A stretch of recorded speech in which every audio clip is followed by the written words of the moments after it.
Hey YouTube, it is June 16th, 2014, and this is going to be my first week post-op video.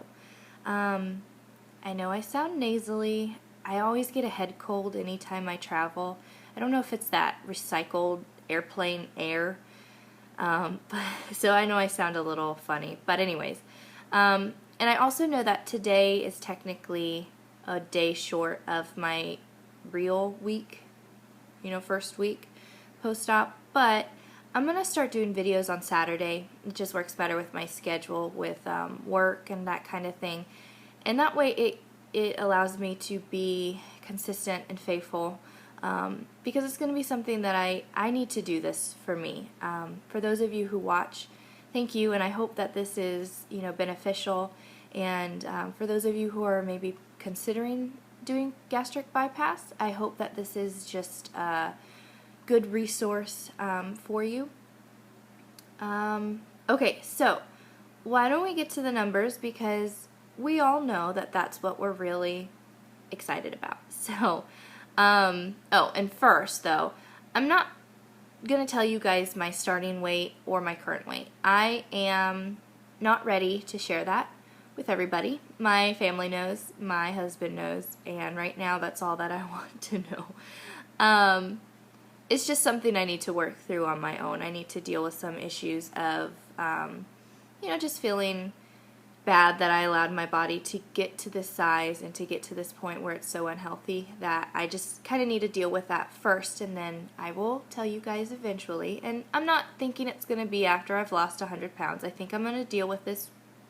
It's the next thing I need to deal with, I think. So I'll tell you guys eventually, just not right now.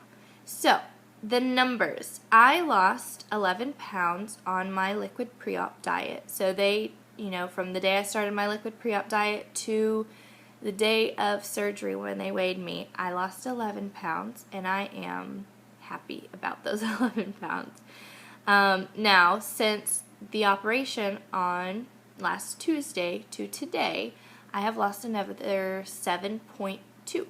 So that means I have lost an entire total of 18.2 pounds. Isn't that awesome? I am going to be counting my liquid pre-op diet weight loss, because I worked really hard for those pounds, and I'm going to count every single one of them. So, anyways, so 18.2 pounds. I cannot remember the last time that I lost that much weight in 3 weeks. It probably would have taken me like 3 months to lose that much weight. So I am overjoyed, excited, just absolutely, I don't know. I don't even know what to say because I'm so happy. I haven't seen the scale go down that much for about 4 years. So that is exciting news. Okay, so a couple of videos ago I had talked about how I had only lost 10 pounds on the liquid pre-op diet, and I was a little bummed about it, but I dealt with that issue, and I don't feel bummed about my weight loss anymore. You can't compare your weight loss to anybody else's. You can't compare the amount. You can't compare how fast or how slow, how hard or how easy. You can't compare it. It's something you can't compare. But I didn't talk about it then, because you will find out that generally I need time to deal with an issue, and then I'm okay. Once I deal with it, I'm okay to talk about it. I've always been that way. Even in marriage, I'm still that same way. If I'm struggling with something, I need to just deal with it, and then I can go and talk with my husband about it and, be kind of cool-headed.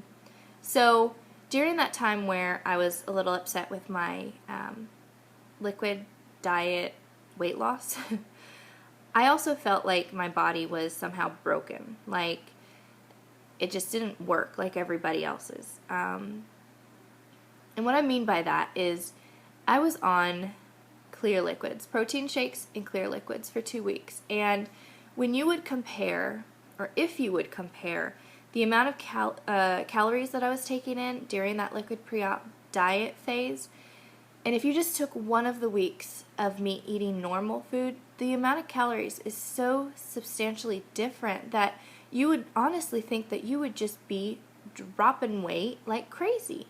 And there was a period of about 6 days that I stayed the exact same weight. And this was the second week. It wasn't the first week where you might think, oh, your body's just fighting. This was the second week. And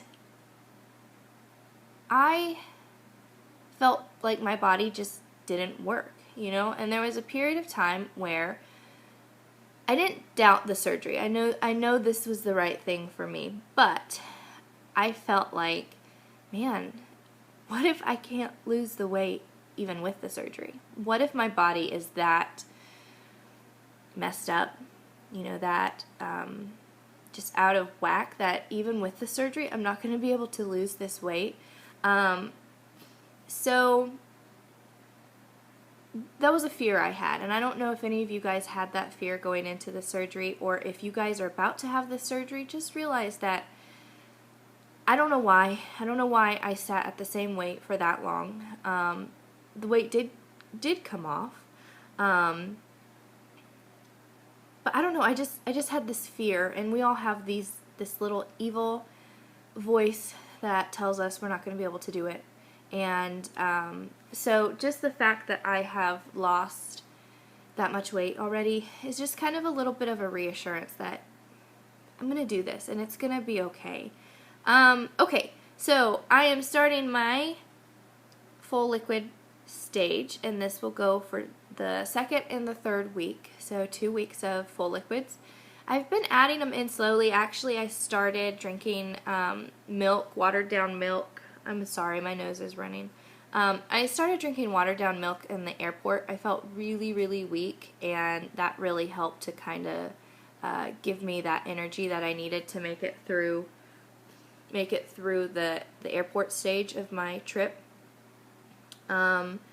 So I generally have been drinking a little, like, 7-ounce glass of milk with water in it, and I'll, take 15 to 30 minutes to drink that, and it just instantly, once I wake up, I can tell that my body needs some nutrition. So that's what I've been doing, and it's been working well. I had cottage cheese today, just a little bit, about a half a tablespoon, to see how my stomach reacted to it, and it did fine. I'm moving into the cream soups, and I had cream soup today, and that was really good. Really good. It was fine on my stomach, no problem. Yeah, so I need to get into where I'm eating yogurt and drinking protein drinks again, but I'm trying to add them slowly, and I don't know if I need to, but I feel like I want to water stuff down just a little bit so I don't have any reactions to them.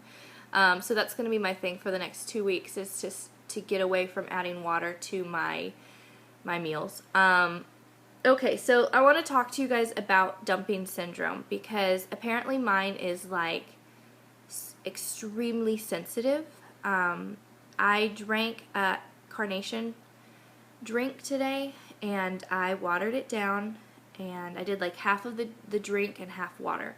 Watered it down, drank it slow, kind of took a couple of sips, just let it sit there for about 5-10 minutes to see what happened. Nothing happened, so I thought, okay, I'm all right. So I drank the rest of it, which was, again, 7 ounces, with a span of about a half hour. And about 20 minutes after that, I was nauseous. I haven't been nauseous since the hospital, but I was nauseous, horribly nauseous. So it makes me a little scared to try it again, but I know I need to. I'm not necessarily going to try that, but I need to start adding protein back into my diet so that I can rebuild my energy, because I go back to work next week. So, but anyways, I just seem to have a really sensitive dumping syndrome, which I know this sounds horrible, but I'm thankful for, because I need that reminder of you don't need that sugar, or you don't need that fat. So I know it's bad, and it was really uncomfortable, and bless my husband's heart, he sat there on the bathroom floor with me and rubbed my back, but it's not fun. So I don't know if I just didn't water down the drink enough, or if I'm just not ready for it, because I can do the powdered instant carnation breakfast, and I'm only adding like teaspoon and a half into a 7-ounce glass of milk, and that's fine. So it just may have been just a little bit too much. And I'm sure I'll talk about the dumping syndrome more. And then the last thing I wanted to talk to you guys about today, I know I'm looking down because I wrote stuff down so I wouldn't forget. I'm going to be looking for a medical bracelet, just so that if something were to happen that they would know that I've had gastric bypass. And I believe there's a couple of things that you're not supposed to do with gastric bypass. One being a blind scope down your throat into your esophagus. Of course, because your stomach is itty bitty, and if they don't know it, they're going to keep shoving, and it could rupture your stomach. So I know that's one, but I think there's a couple others. So if you guys know, let me know. Write it in the comments. And then also, if you have gotten a bracelet from a company that you really like, let me know, because I'm going to be trying to get that ordered this week. Oh, one last thing. I'm going